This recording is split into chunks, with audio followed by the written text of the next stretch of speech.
Uh, you're live. Hey, Brian, what's up, man? Hey, Pete, what's going on? Nothing much. Just ready for another live discussion of Wandavision. In this case, we are talking about Wandavision episode 6. So, Brian, you know what?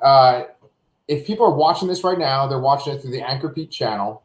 But if they're listening to it, it's because I've also recorded this and it's going to be on our podcast. Did you know that we have a podcast?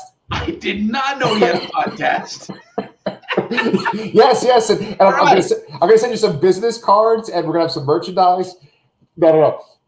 Basically, what happened is using Anchor.fm, I've made a podcast for the Anchor Pete channel. I've made a separate podcast for the LassoCast channel. And now there's going to be a podcast for Ramblings from the Rod Pod with you and me. That is awesome. This is just weird because, I mean, my job revolves around audio and podcasts. So it's just, I haven't been on a podcast in a very long time. So it's nice to come back. Yes. And I'm guessing that my audio quality and stuff is not going to be up to snuff with the stuff that you have done. But it's fine. You don't need anything crazy. You're good. Yeah. So on that channel for the Ramblings from the Rod Pod channel, it's going to have all the videos that you and I have done together on Anchor Pete, and then it's going to have these videos like moving forward. Awesome. As podcasts. Yeah, and then so for the people that are watching on YouTube, I'm doing a Girls Gone Wild over here, but hold on. There's like a Transformers shirt. I thought you might appreciate. Oh, nice. Yes. I mean, we're not talking about Transformers at all or anything, but I just wore it because I'm talking to you. I actually had on a Transformers hoodie, and I'm like, maybe I shouldn't wear it for this. So I'll we'll see those next time. It's all good. We're gonna just get into Marvel then for now. Just talk about Marvel stuff for now. So anyway, WandaVision episode 6, man. Was this your favorite episode? Oh, was it my favorite episode? Yes. I'm gonna say yes. Yep. I actually didn't think about that at all in watching it or preparing for this or anything. But yeah, I think so. Yeah. You know what, man? It was my favorite episode by far. I think that the reason why I liked it so much is because it showed me things so far that we haven't seen in the MCU, and the show, even though it's been kind of quirky and original, I've kind of been able to predict things and be like, oh, okay, this is going to happen next. But with this, I saw one thing that I was like, oh, I haven't seen that yet. And I'm really happy to see that. So yeah, I'm so continually impressed with how they blend the serious with the sitcom. And even within the sitcom itself, they kind of switch back, and all the actors that are in the sitcom, especially Elizabeth Olsen, Paul Bettany, now Evan Peters as well, and of course Catherine Hahn. They switch between this real serious, dire acting, and then it's just happy-go-lucky sitcom. Yes, and in the case of this episode, it was like a Malcolm in the Middle type sitcom, right? Yes, definitely got Malcolm in the Middle vibe, just with the theme song and the kids talking to the camera. Yeah, and I mean the acting is fantastic. I think Paul Bettany is like an MVP, but also. The guy that plays Quicksilver, what's his name again? Evan Peters. Evan Peters, right. Yeah, I thought that he was kind of the standout for this episode. Absolutely. Yeah, I mean, obviously he's also a TV actor. I guess I don't know if I've seen him in too many comedic roles, really. I mean, he's probably more well known for, in addition to Quicksilver, for American Horror Story and had a minor role in Kick-Ass with Aaron Johnson, which I always forget about. Yes. I brought up today. Yeah. And I'm glad you brought that up because, well, first off, let's just say we're going to be talking spoilers. So if you're watching this right now, you're warned. There's spoilers. It says spoiler in the description, so whatever. But one of my favorite parts was when Wanda, Pietro says, oh, it's going to be Kick-Ass. And then Wanda goes, Kick-Ass. Right? Did you catch that? I didn't pick up on that. Oh, yeah. Oh, damn it. I should have picked up on that. That would have made my comment even better. So wait, so he's in Kick-Ass? Because I know the main guy in Kick-Ass is the guy that plays Quicksilver in Age of Ultron. Aaron Johnson is Kick-Ass. Right. But he's one of his friends, and he is in both. I think he's in both movies. I'm not sure. Did I even see the second movie? I don't remember. I didn't see the second movie. He is one of Kick-Ass's friends. And it's just funny because, it's because they played the same character and then they're in the same movie. Yeah, I love it, man. It's awesome. They do a little reference, and I just think it was so clever. That they were so on the nose with that. Yeah, it's Kick-Ass. Yeah. So it's spoiler talk now, and right off the bat, we're getting like full Young Avengers, like just right in our faces. Yep. It's crazy. Yeah. So you have Billy and Tommy, right? Yep. And Billy's Wicked, right?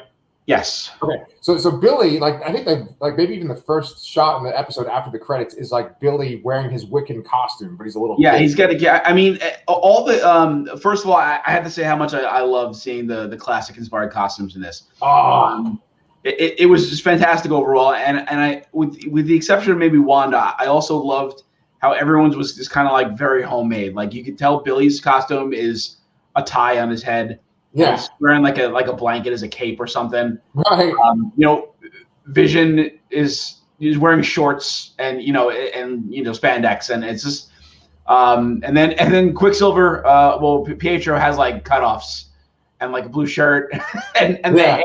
His hair was great. Oh yeah, that weird something about Mary kind of. Yeah, it's like it just we look back at old comic books and it's like you see all these hairstyles and you don't really think twice about it, but like to make those hairstyles in real life, yes, it looks that ridiculous. Like I mean, imagine actually having Wolverine's hair or something like that, like in real life. And they tried to do a little bit in the X-Men movies, but I don't think they really did it to the extent that it looked like in the comics. Yes. And like a little nugget for people. I don't know if people know this, but like at one point they were actually considering Jack Nicholson for the role of Wolverine. Could you picture Jack Nicholson with like the Wolverine hair? No, I cannot. I remember back in the day hearing like Glenn Danzig. Right. Yeah, it's very random. Thank God that wasn't him because he can't act. Yeah. So like he just looks great. Like when he ran off and he's like, "Oh, I'm gonna make my own costume." And he runs off. I'm like, "Oh man, is he gonna come back with the blue costume?" And so good. And the explanations for why they were dressed that way was real interesting. Even though Quicksilver doesn't explain why he's dressed like that. What do you call Vision? Vision explains that he's dressed like this because he's like a luchador. Correct. And then Wanda, this is real interesting, said she was a Sokovian fortune teller. Yes. So, I like how they're incorporating these things with the characters' backstories. I mean, I guess Vision doesn't necessarily have a wrestling background. Yeah. Some weird story where he does that I haven't read yet, but maybe Ultron, who made him, maybe Ultron really likes luchadors. Maybe. Yeah. It's like the ultimate man will be a luchador. I don't know, whatever. But like Wanda, it's interesting because it almost like retcons the comics because maybe that is the influence in the comics now. Good question. God, I can't remember the last time I saw Scarlet Witch in a comic even. For Scarlet Witch in the comics, she's been in a lot of these like sort of Avengers mini-series that have happened recently, and they're kind of like 52, where it's a whole bunch of writers working together, and it's like Al Ewing and Jim Zub and I think Mark Waid, like all together, and they've been so good. And like not a lot of people talk about them, but it's like they have like Hercules is like a big person in them, and it's kind of like B-roll Avengers people, but it's so good. I mean, I think the last time I saw her even in a team book was it who wrote Uncanny Avengers? Was that Remender? Remender he started out Uncanny Avengers, and then I think that like Jerry Duggan took it on after he left. I'm pretty sure she was in that at some point though. But anyway, that's getting off the beaten path here. So yeah. So let's jump back into the actual episode. So it's Halloween night. Everyone's dressed up. They're gonna go trick or treating. It's very reminiscent of like E.T. as well. Like it just kind of has that feeling of like the suburban E.T. environment. And Vision lies to Wanda like right off the bat. He says that he's gonna go do his neighborhood watch, and then she runs into one of her neighbors, and he says, "Oh, Vision's not doing the watch tonight." And we see that he's actually gone off to investigate. Which is also a classic sitcom trope, Yeah. The dad's hiding, and I got definite like Malcolm in the Middle, Bryan Cranston vibes from Vision this time around. Yes, definitely. I mean, he's consistent from every show that they do. Like he's kind of the same character, but he kind of seems more like that. Like just the faces that they make and stuff kind of are like they fit the type of sitcom they're doing. Yeah, although you don't get as much sitcom Vision in this one as you do in the previous episodes, because he's basically more off on his own investigating, what he found out last week, which is that these people are not willing participants here. They're being controlled in some way, and he can briefly turn them back on for a second, which I'm kind of curious about how that works, but I thought it could be explained ever.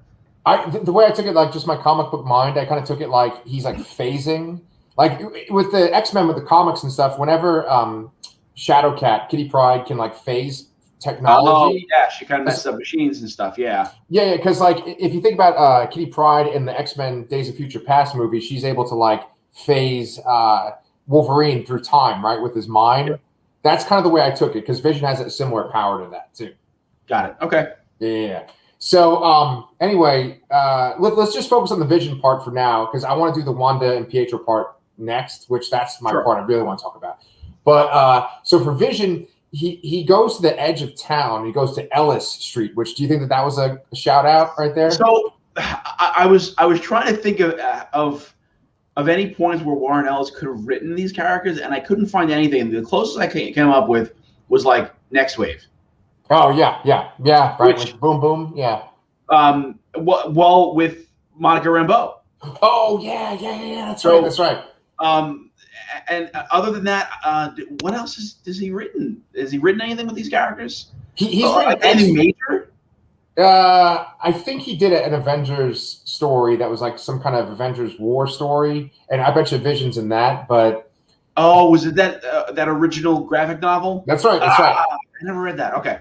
Oh man, it's so nice to talk to someone where I'm like, I'm referencing this, and you're like, I know that reference. That's but okay. So anyway, that reference. Yeah. So he goes to the edge. He goes to Ellis Street, which is kind of funny, right? Considering Warren Ellis's like track record right now. Like Wanda tells her kids, don't go to Ellis Street. Watch out. You might get some advances on you. But anyway, so he goes there though, and all the people are like kind of frozen. They're like in the middle of doing something, right? Yes. Now, what did you take that as? Like, why do you think they were frozen? I'm assuming that as the further you get away from the epicenter of where Wanda is and where her powers are, the effects of everything, while they're still involved in this little hex, they're just not as controlled. And therefore they're just kind of like there. And that's gotta really suck, to be honest. I mean, you see the one woman have a tear drop out of her eye, and it's just like, oh man, that's gotta. Imagine just standing there doing, basically an animatronic movement for weeks on end. Oh yeah, so disturbing. And so he goes and he investigates them, and he eventually finds Agnes, who's in her car, and she's frozen in her car. Now, I felt like this scene kind of contradicted what we've been saying about Agnes up until this point, where like. She seems more of a victim in this episode than she does in the other episodes. Right? See, I'm not buying it. I think it's a red herring, and I'm 100% on board that she is not just a bystander in this like everybody else. Okay. There's something else there, and I think she's acting in a way to help get this situation resolved, or It's gotta be she's trying to help, because it doesn't seem like she's trying to keep it going. Yeah. She's dropping hints about, hey, should I do that again? Or like in the previous episode, or she won't let me leave. I think she's trying to subtly manipulate the situation to help resolve it. Yeah. However that it gets resolved. Yeah. I don't know. So do you think that she was aware and she was waiting for Vision to show up, or she literally was frozen like that at that point? Good question. If she was waiting, great acting and great idea. Yes. But I'm not 100% sure, honestly. But I'm not convinced. It's why else would she be there at the edge? Yeah. I don't understand. I don't understand why. So I would lean towards she was waiting for Vision to do that, and she was acting out that whole thing. But I won't be surprised if I'm wrong. Okay, all right. Well, so he frees her, and she says something pretty controversial. She turns to him and she says, "Am I dead?" And then she says, and then he's like, "Well, why would you be dead?" And she says, "Because you're dead." You're dead. So we've kind of debated back and forth. Is the Vision like totally dead? Have they kind of brought him back, trying to save him? And he, like, basically when he tried to leave the city and he was starting to come apart, like he was trying to leave the dome, I felt like he was starting to resemble the way he looked post Endgame, post Infinity War. What did you think? Yeah, I kind of agree. I was actually very surprised that they had him make it outside of the dome or get as far as he did. I couldn't. I was trying to also determine if he was starting to turn kind of like gray or not, in his dead form. But I'm not 100% if it was just trying to bring him back in there because he literally can't leave because he wouldn't be alive, or he was reverting to his form, prior to entering the area. So I'm not sure yet. Yeah, a lot of speculation. Brian, speaking of speculation, we actually have a person in our chat making some comments. Yeah, I know, right? This is the first, right? I'm all excited. It's the guy's name is Pierre Kelalt. So Pierre, I hope I said your name the right way. Pierre Kelalt. And so I'm going to actually show you some of his comments. First off, he's got, it is Mephisto who walks from body to body, Agnes, then Quicksilver. So he's thinking that Mephisto's like leaping from body to body. Okay. That's interesting. And then let's see. I mean, we've definitely referenced Mephisto in this before, and but you haven't seen any. I don't think you've seen any clear signs that he's involved, but it's a very likely possibility. Yeah. With Mephisto, there is one point I want to bring up later when we talk about Wanda and Pietro that might tie into Mephisto, but we'll see. So here's another thing that Pierre says too. Indeed, Agnes and Quicksilver make references to the devil, but not simultaneously. Here, Agnes no longer owns, so she tries to flee by taking the car. That's interesting. So that's why she's out there. That's a really great observation. Yeah, Pierre, you're rocking it, man. Dude, Pierre's got he's got 3 more comments. I want to pull this up. We got to get Pierre on the show now too. The ad in the desert. Oh, okay. So I want to talk about the ad too later on, but the ad was weird as hell. Yes. The ad is the desert that we expect from the series, as in Avengers Endgame. One of the Russo brothers tells Cap that he's waiting for the desert, which was the final fight against Thanos. Okay. Desert? Oh. That I see. I thought that he. Sorry, Pierre. I thought that he like misspelled it. Dessert. Okay. So the ad. You can't read. The ad is the desert, Pierre. All right. So hold on. The ad is the dessert that we expect from the series, as in Avengers Endgame. Russo brother tells Cap that he's waiting for the dessert, which is the final fight against Thanos. Wow. Is there a line in Endgame where? I don't remember that. Yeah. Well, I guess it's time to rewatch it. Dude, I love Endgame, but I've only seen Endgame once fully, and then I've watched it. I watched it at least 3 times fully, and I got the same. It had the same emotional impact every time I watched it. Yeah, it's so dense. There's so much. Go Pierre for remember that line. All right, there's 2 more lines, and then we're gonna get back into our flow. Let's see. The child dies like us. We are dying to discover the desert. The final episode. All right.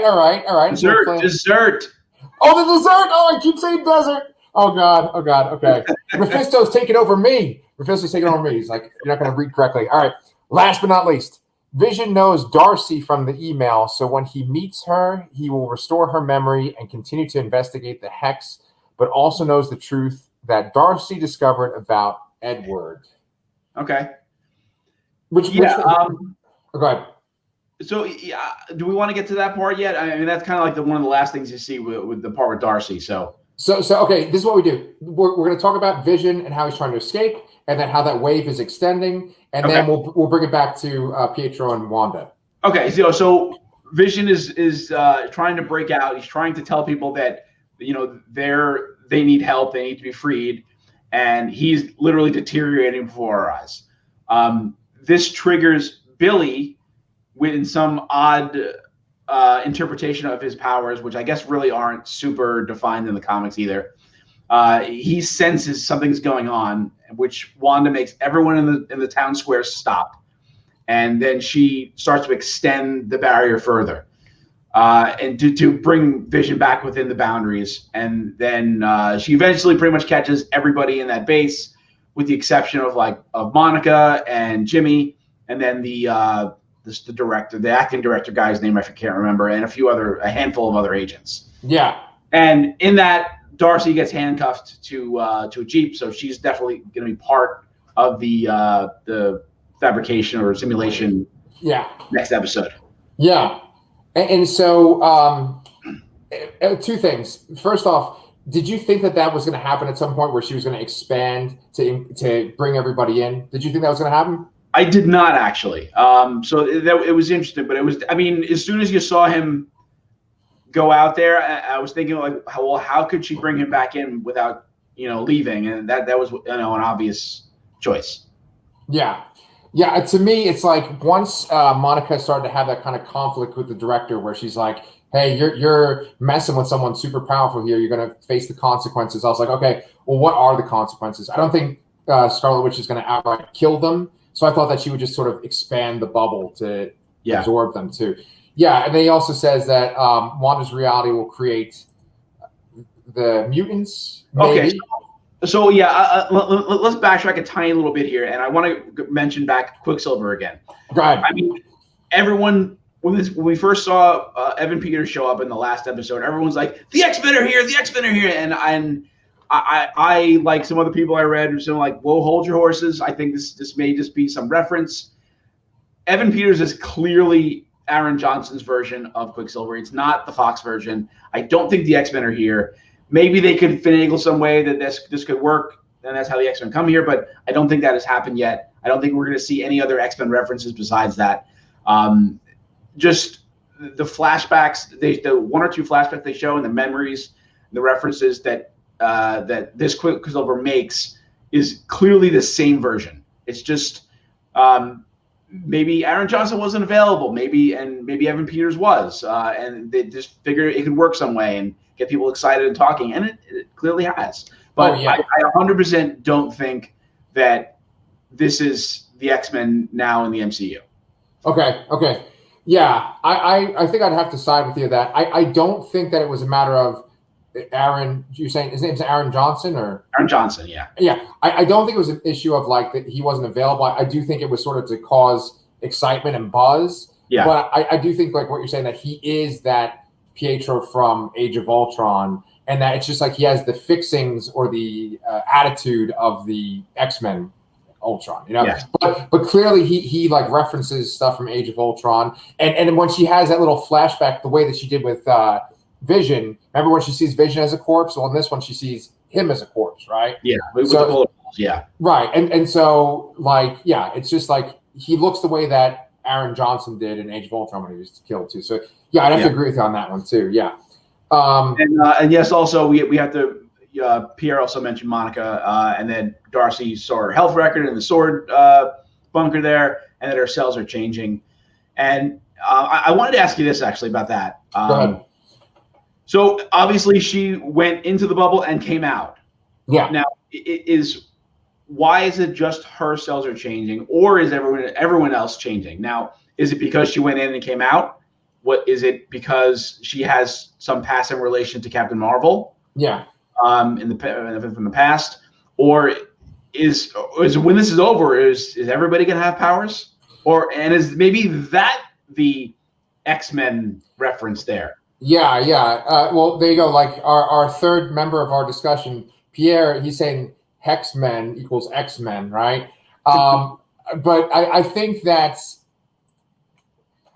the only reason why I would discount the third theory you said is because I feel like they haven't name dropped any mutant that we know, right, at all. So like if there was a person in town where they're like, oh, that's Kurt Wagner over there cutting his grass, and I'd be like, oh shit, they're all going to have mutant powers now. But I don't think what I think it is the second thing you said, which is that would be a service to the characters because they come from drastic backgrounds, and all be from a town in New Jersey would be really weird. Yeah. Colossus is like cutting the grass, with his Russian accent. Duh. But what do you call it though? I think it's the Captain Marvel connection. I think that that's what makes her unique. The thing is, I'm trying to think of in the Captain Marvel movie, is there a scene where Captain Marvel like uses her powers with the daughter, with Monica as a girl? Like, did she like make her fly or anything with her? Or don't remember. I mean, she's definitely, when she comes back afterwards. I mean, she definitely spends time with her, but yeah, and she sees her using the power at the very least. But I don't recall any specific interactions because I don't think she went to space with them, right? Only the mom, no. right? The daughter stays back, and then she goes. The mom goes up to space with her too. Yeah. You know. But I'm thinking, dude, I have to see Captain Marvel again too. But I think there might actually be a scene where she like kind of picks her up and flies with her for a couple of minutes. Maybe. You know, maybe they could write it off of like that Captain Marvel's energy kind of like passed into her when she was a kid, and maybe because Captain Marvel didn't know how to control it as much at that point or something. You know, there's always something they could write it off with. You know. Yeah. So anyway, let's finish this quick Vision discussion. So. So he like is pretty much like dying, and he falls down. And one thing I've noticed is that he has the Infinity Gem in his head, right? Yeah. And you know, once he's getting ripped apart, I think that does come off at one point. He falls down, right? You know, I don't remember seeing that after he fell down. I mean, you could make the argument that he wasn't fully out of the barrier. Yeah, there's like tendrils. It was kind of like latching onto him, and that he may have just felt completely lifeless had he been completely separated from it.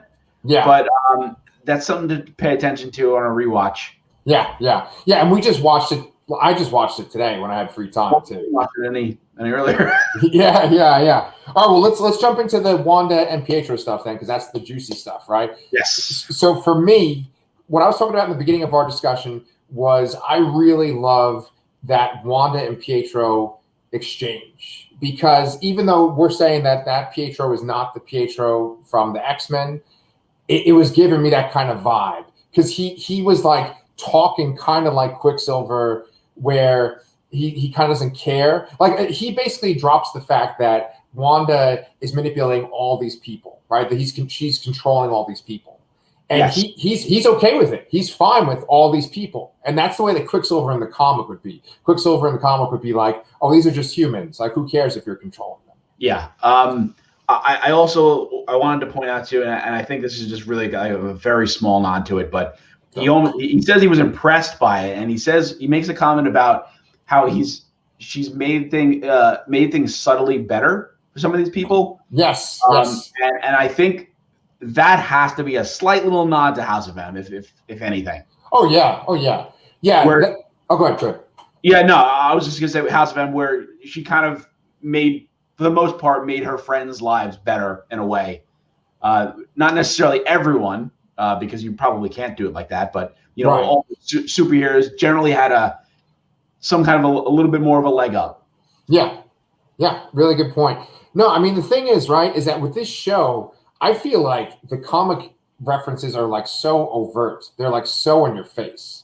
Like with previous Marvel movies, it's been a lot more subtle, and you kind of have to grasp to get some of the references. But this is just like right in your face. It's like Young Avengers, boom, right in your face, you know? And yeah, so I think that was a shout out to House of M, because really, like you said, I don't think there is any hero that has a bad life in that. You know, Captain America never goes into the ice. Colossus, who we mentioned before, just is like happy living on a farm in Russia. Actually, wait a minute. Wasn't Captain America in a relationship with Scarlet Witch in House of M? Or am I thinking something different?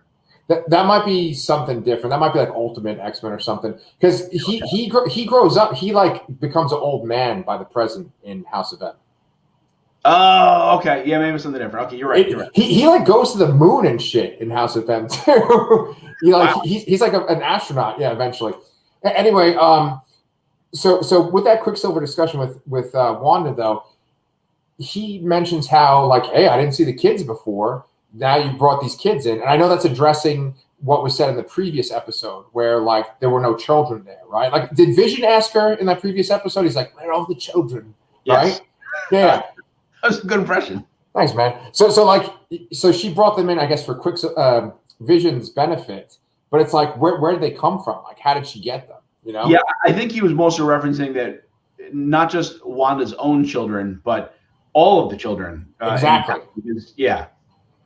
Yeah, so my question, though, is are those children like were they? Because just Quicksilver's question: are they children that were like in the town and they've just been like out of sight? Oh, wow, I didn't think about that. Did she make them? Are they like manifestations? You know? Well, I mean, we clearly know that she can make children because she did. Yeah. At least with Billy and Tommy. Yeah. So that's a really good question. Yeah, like going back to Pierre's little comment, his play on words, right? That'd be interesting if like the children were like mutants, right? And that like it's like a generation of mutants that are kind of around the same age as Billy and Tommy. You know what I'm saying? Yeah, I can see that. I mean, I think, I guess we don't want them to be that young necessarily, but I mean, because there needs to be established characters. Not everybody's the same age in the comics. I don't think we'd want that anyway. Yeah. I think the mutants have to be introduced in some other manner in this. And as much as we'd like it to be this, because Wanda has this seemingly infinite power limit here. Yeah. In the sense. And we're talking about reality warping here. I just don't see much more actual X-Men stuff coming out of this. Yeah. I feel the same way. So then if we're not going with the X-Men aspect, then maybe we're going with the magic aspect. And so we were talking about Mephisto before. In that conversation, the thing that was making me think of Mephisto was Wanda herself didn't know how she made this situation. She like Quicksilver asked her point blank, like, how did you do this? How are you this powerful? And she's like, I don't know. I was just in a very dark place. Now, we talked about this on our last episode that it's kind of similar to Spider-Man with One More Day, where he, was in a very low place because Aunt May was dying, and Mephisto took advantage of that and gave him a deal. I wonder, is Mephisto like kind of juicing up her powers, you know? Yeah, it's very possible, and that brings up the question: is if what Wanda wants is this life with Vision that she can't have anymore, what did she give up to get it? Yeah. It has to be something. Yeah. I don't know, man. Yeah, and then also, okay, so then that's another question, right? Is what does Mephisto gain from this scenario, right?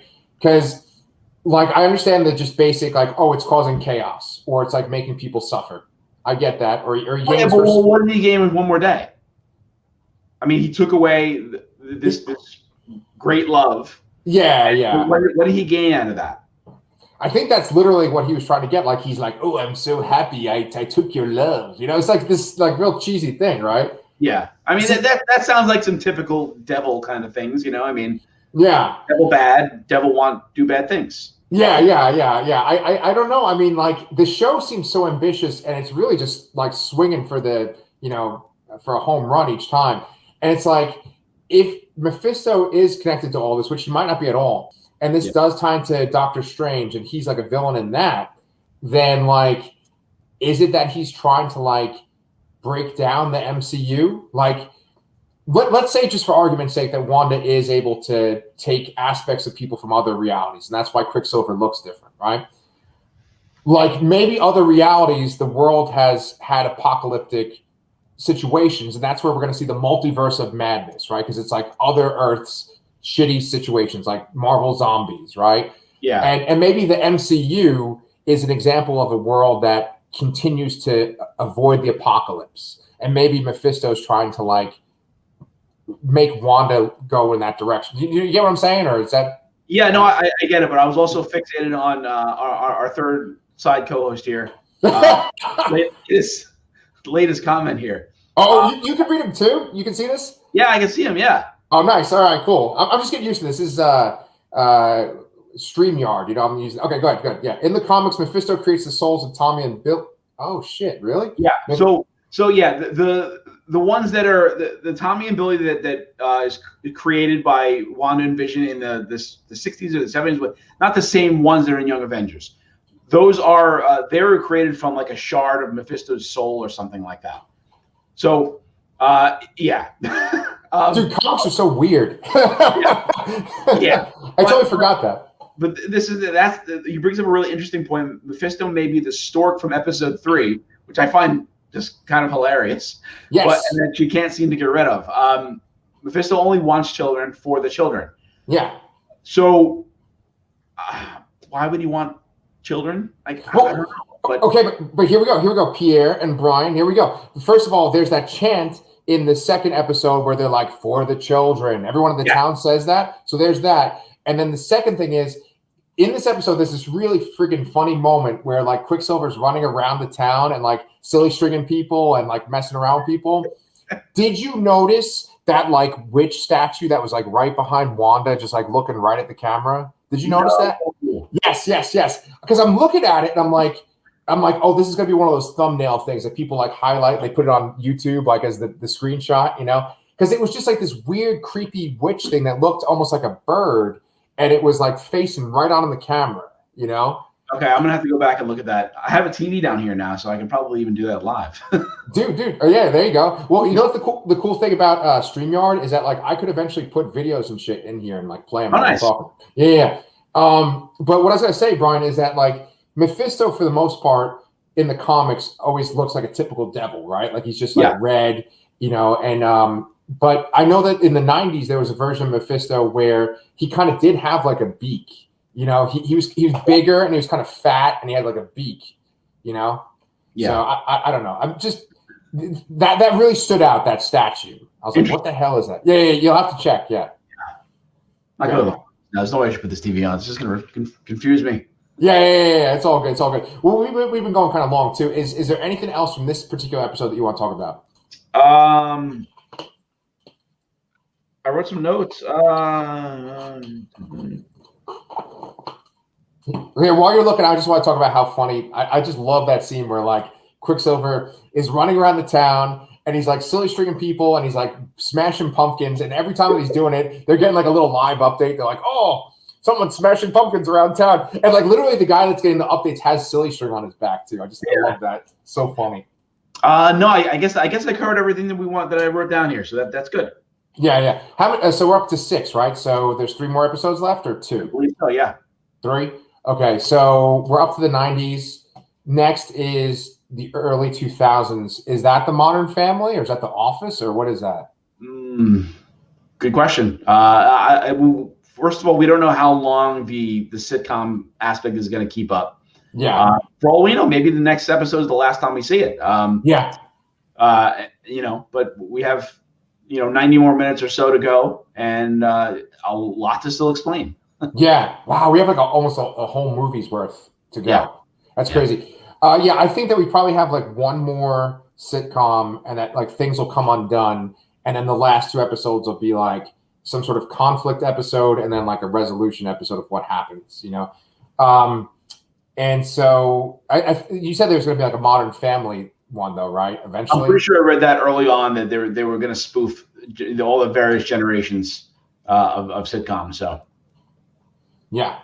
Cool. Okay. Yeah. Well, I dude, as always, I enjoyed talking well, I just stuttered the hell out of that. Isn't it great that it's live? Yeah, I'm getting it.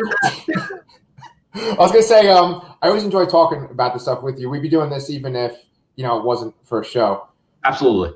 But what do you call it? If you want, next Friday, if you're free, let's do it. Free. Let's do it again. And then Pierre, if you're free, man, we love your comments.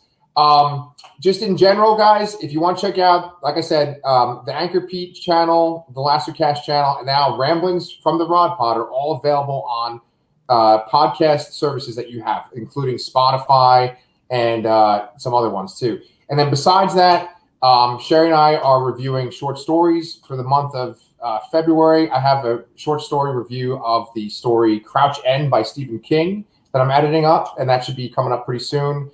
And then also Brian and I a long time ago talked about Transformers Earthrise.